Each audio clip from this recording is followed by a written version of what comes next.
Hello, everybody. This is ELIZ-SHA Keating from WisdomSeekers.net.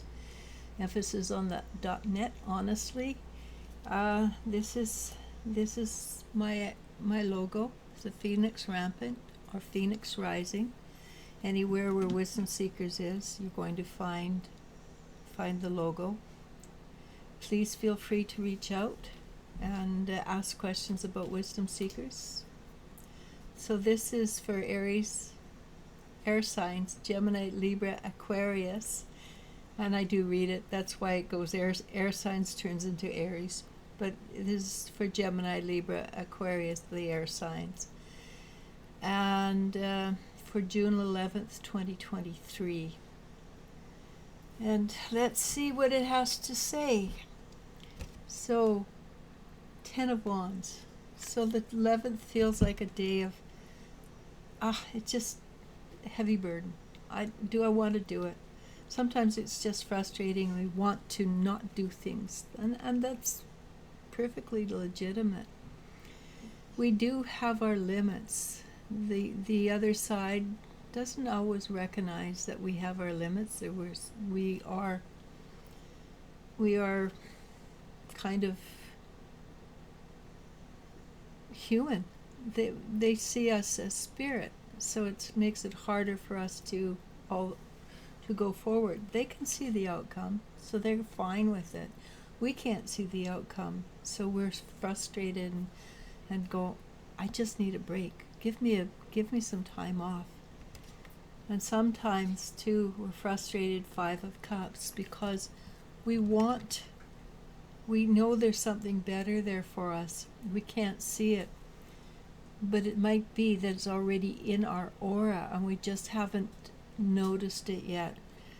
And that makes it very difficult. And it might be just a tiny shift in perspective. And perspective is huge right now. That we deal with things from a different perspective will change things a great deal. I promise you it does. Like Three of Wands, it's being responsible for yourself.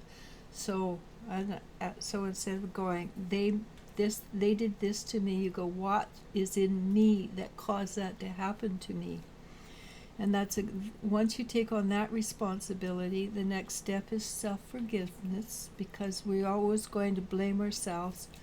Then the important step is self-love. Once you do that, you go to the Fool, and because life becomes totally new, perspective changes, outcomes change. What we were doing before no longer has the impact that it would have had, because we've outgrown that karmic energy, or that I need to learn this, because we've learned it. So this will create a huge shift in your consciousness and in your future. When you allow yourself to change internally, your future changes. It's not always easy, but it's smoother. You don't have the ups, you don't have the downs, you don't have the heartaches. You still have to go out and deal with a flat tire. Or you still have to go to an AGM and deal with what you think of as not the right things to do. You still have to live life, but your perspective of it is different. And then that's very important. Also with air, because it's a masculine sign, you want to allow the masculine energy to self-right, to self-regulate, to come into the right way of dealing with things. Interesting thing of all is Eight of Cups, and the Eight of Cups is having to deal with everything all by yourself. This will shift and change as you change your perspective. You will not feel constantly alone. You'll be well aware that all you have to do is calm your mind, and somebody will be speaking to you, telling you things that you need to know, or how you work with life. And it will change your whole demeanor. You can be constantly alone and still know that you're not ever alone.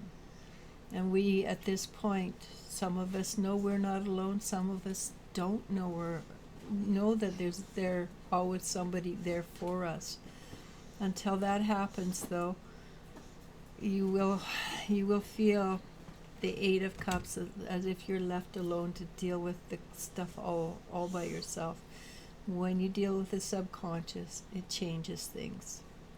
And subconscious, yes, it will, if you haven't dealt with something, it will come up and bite you. Allow your intuition to be the feminine form of intuition. Why does the air get feminine intuition very often? Because air is a masculine sign, and we need the balance. What you will do, though, as you become more confident and more self-assured, you might show off a little bit.